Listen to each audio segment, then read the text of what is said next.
ça fait déjà plusieurs vidéos que j'essaie de vous faire comprendre que ceci n'est pas votre ami. J'ai encore besoin de l'expliquer?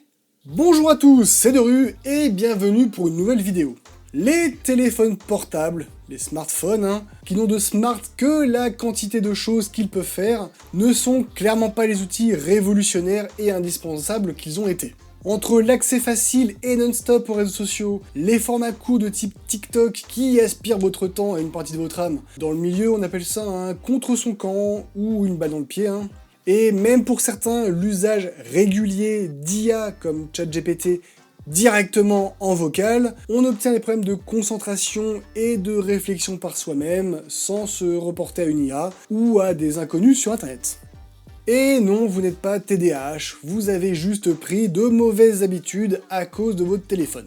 Mais outre cet aspect dont j'ai déjà longuement parlé dans d'autres vidéos, il y a un aspect des smartphones qui ne vient pas forcément à l'esprit de prime abord, et qui pourtant a déjà causé la mort de plusieurs personnes et mis en danger bien d'autres, la géolocalisation. Commençons par parler géolocalisation.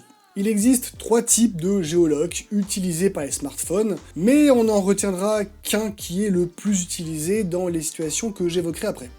Il existe la géolocalisation par GSM, qui est une méthode de positionnement utilisant les antennes relais pour estimer une position approximative en fonction de la force du signal entre le téléphone et les antennes. Plus le signal est fort, et plus vous êtes proche de l'antenne, et vice versa. Et plus il y a d'antennes, et plus la triangulation de la position est précise. Elle reste approximative et a une précision allant de 200 mètres à plusieurs kilomètres. Vient ensuite le GPS, celui qui nous intéressera. Plus fiable et plus précis que la géolocalisation par GSM. Bien que fonctionnant sur un principe similaire, à ceci près que ce ne sont pas des antennes qui servent pour la triangulation d'une position, mais des satellites avec des méthodes de calcul plus pointues. De la même manière, plus on capte de satellites de géolocalisation en même temps, et plus la position sera précise, oscillant entre une dizaine et une centaine de mètres. Très pratique pour le suivi en temps réel. La précision du GPS dépendra également de la technologie utilisée par le smartphone, et certaines informations comme le pathfinding, optimisation d'itinéraire, va dépendre des algorithmes et méthodes de calcul utilisées par les applications. Pour finir, il existe également la géolocalisation par Wi-Fi, exploitant les réseaux et bornes Wi-Fi connus pour localiser des appareils en milieu urbain, avec une meilleure précision qu'avec le GPS, de l'ordre de la dizaine de mètres, et en consommant bien moins d'énergie. Il existe en plus de ça la géolocalisation par Bluetooth, mais plutôt utilisée en intérieur, comme pour de la domotique par exemple, donc ça nous intéresse pas du tout pour aujourd'hui. Cela étant dit, vous pouvez garder tout ceci en mémoire pour votre culture personnelle, on ne reviendra pas dessus et on n'en reparlera pas. C'était surtout pour introduire technologiquement le sujet. Et maintenant, Jamy, à quel moment cette géolocalisation peut être dangereuse? C'est quand même le sujet de la vidéo, et ce ne sont pas des allégations si légères que ça. Au tout début de ma chaîne, dans les premières vidéos, en introduction de la vidéo sur la vie privée sur internet, j'avais utilisé le fait que poster sa vie, et surtout des informations permettant de savoir où l'on est en permanence, est assez risqué, car c'est du pain béni pour les cambrioleurs. Mais ça te dérange pas que tout le monde sache ce que tu fais, où tu es, où tu vas à longueur de temps? Non, je vois pas le problème, je partage juste mes moments importants avec mes followers. Et t'as pas peur que ça te retombe dessus? Qu'est-ce qui pourrait m'arriver? Si les gens me follow, c'est qu'ils m'apprécient. Je rien à cacher. Allô? Oh, d'accord. C'est la police qui vient d'appeler, tu t'es fait cambrioler? Mais avec l'essor des applications de running, le travail est prémâché pour s'en prendre à vous. Prenons un premier exemple assez simple. Vous avez enregistré votre adresse dans la catégorie domicile de Google Maps, et quelqu'un accède à votre compte Google ou à votre téléphone d'une façon ou d'une autre. Bon déjà, une information importante sur vous vient de fuiter. Et si à ça on ajoute des publications sur Strava, indiquant votre parcours habituel, vos durées de course, il ne manquerait plus que les parcours soient postés sur l'application directement une fois finis, pour estimer l'heure habituelle de vos entraînements.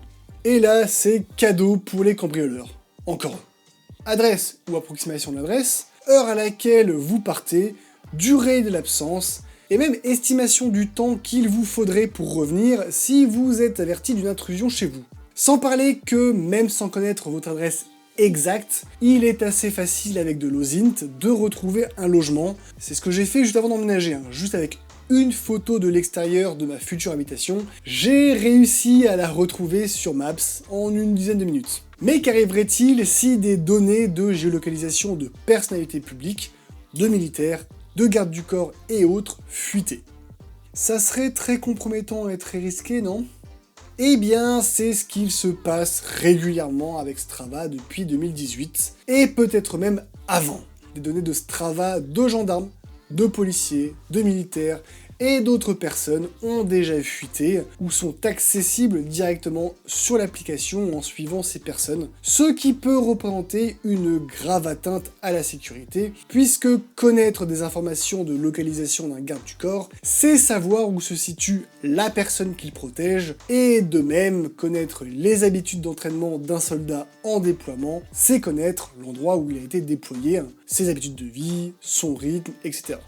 C'est ce qui est arrivé avec la garde rapprochée d'Emmanuel Macron en 2024, qui ont publié leurs performances sur Strava, à la vue peut-être pas de tous, mais de beaucoup de personnes, avec lieu de départ et d'arrivée, créant une brèche de sécurité dans la protection du président. Autre cas avec l'armée israélienne. Cette armée est assez connue pour bien garder ses secrets, pour sa présence partout sur son territoire, et sûrement ailleurs, et donc ça serait fâcheux que des données fuitent et donnent la position présumée de base. Et c'est ce qu'il s'est passé lors d'une faille de sécurité de Strava, qui a révélé les informations personnelles et la géolocalisation de près de 100 officiers et responsables de l'armée israélienne, révélant également l'emplacement de bases secrètes. Ça fout un peu mal, là, quand même. Bonjour, ici la voix off. Alors, entre l'écriture de la vidéo et le moment où je suis en train de la monter, il s'est passé pas mal de choses, dont des manœuvres militaires du porte-avions Charles de Gaulle en Méditerranée qui ont pu être détectées grâce au jogging d'un officier sur le pont, qui a bien sûr publié sa course sur Strava. Donc comme quoi, même en France, on n'est pas à l'abri que des militaires et même des officiers oublient totalement le caractère secret de leur mission et fassent n'importe quoi. Bon retour à la vidéo. Bon, ça c'est tendu, mais il n'y a pas mort d'homme. Que se passerait-il si vous aviez la mauvaise habitude d'utiliser votre téléphone et surtout des applications utilisant de la localisation lors d'un conflit armé? C'est pas pour rien que l'armée américaine interdit à ses troupes l'utilisation d'applications avec géolocalisation. C'est une leçon que l'armée russe a apprise beaucoup trop tard durant le conflit russo-ukrainien. Il est vrai que sur le front de guerre, l'angoisse, la dépression et la solitude gagnent très vite le cœur des soldats. Mais jusqu'au point d'utiliser Tinder quand même? Alors oui, il paraît que les Ukrainiennes sont de très belles femmes, mais quand même, c'est la guerre! Et surtout, c'est pas forcément des femmes. Les autorités ukrainiennes se sont très vite rendues compte de cette utilisation de la part des soldats ennemis, et en ont donc profité pour utiliser Tinder à leur avantage et trianguler la position de certaines forces russes grâce à la géolocalisation de Tinder avec de faux profils. Je n'ai pas les stats, donc je me priverai de chiffres, mais cette technique a permis à minima d'appréhender des soldats russes. Exploitation de données d'applications mobiles très originale. Dans un contexte un peu moins glorieux et surtout étant un crime de guerre, beaucoup trop courant depuis 2022, l'assassinat délibéré de journalistes.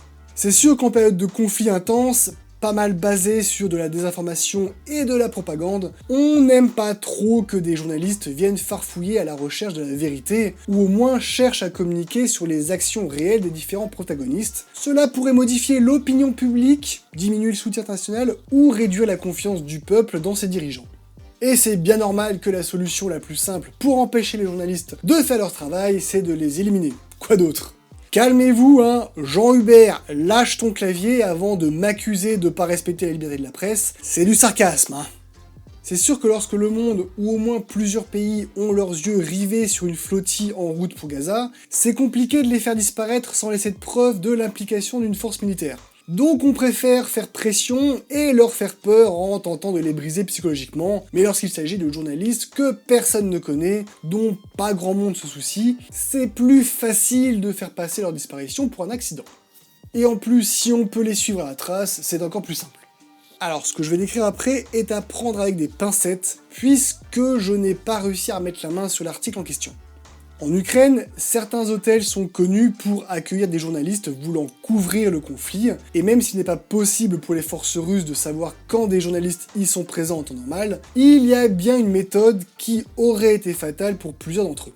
En captant certains signaux, on peut très vite en tirer des conclusions. Par exemple, si on capte de forts signaux téléphoniques depuis un hôtel, on peut en déduire qu'il ne s'agira pas de soldats ukrainiens, ils n'ont pas grand chose à faire dans un hôtel, peu de chance pour qu'il s'agisse de civils, trop proche de la ligne de front, donc la présence de journalistes venant couvrir les événements sur le front est une bonne supposition. Ajoutez à ça des données laissant penser que ces personnes sont étrangères, et là vous avez la quasi-certitude qu'il s'agit de reporters. C'est donc ce qui se serait passé il y a plusieurs mois. Des journalistes arrivés dans leur hôtel à plusieurs kilomètres de la ligne de front auraient tous rallumé leur téléphone, ce qui aurait créé une concentration de SIM étrangères, permettant aux forces russes de cibler la chambre avec précision pour un tir de missile, tuant les occupants. Encore une fois, je n'ai malheureusement pas réussi à remettre la main sur cet article, je sais pas pourquoi je l'ai pas enregistré quand je l'ai lu, donc ceci mérite vérification, mais dans les faits, c'est pas impossible. Même si Strava et sûrement d'autres applications permettent de modifier le point de départ et d'arrivée de votre exercice, l'application en elle-même donne beaucoup d'informations sur vous, et surtout il faut penser à faire cette modification soi-même. Gardez en tête qu'il y a toujours un spectre des possibilités assez large avec la technologie. Ce qui est créé pour nous aider peut très facilement se retourner contre nous. Du divertissement peut devenir une source d'anxiété ou de propagande. Une méthode pour faciliter nos trajets peut permettre de nous tracer. Une technologie mise en place pour nous aider peut se mettre à nous remplacer et à rendre l'apprentissage obsolète. Prenez le temps de travailler sur cette hygiène de l'usage de l'informatique et de la technologie, et surtout prenez le temps de former les plus jeunes sur les risques d'un usage mal contrôlé. Mieux vaut en faire des paranos qui contrôlent ce qu'ils en font, que des laxistes qui ne prennent pas le temps de trier les informations qu'ils donnent et publient, au risque de finir par publier les données des autres. Merci d'avoir regardé cette vidéo jusqu'à la fin. Si elle vous a plu, eh bien n'hésitez pas à vous abonner si ce n'est pas déjà le cas. N'hésitez pas à partager la vidéo pour qu'elle soit vue par un maximum de monde, à cliquer sur le pouce en l'air, à laisser un commentaire si vous avez une remarque ou une question, et à me rejoindre sur les réseaux sociaux. Sur ce, je vous souhaite une bonne nuit, bonne soirée, bonne journée, et n'oubliez pas, la sécurité est l'affaire de tous. Ciao.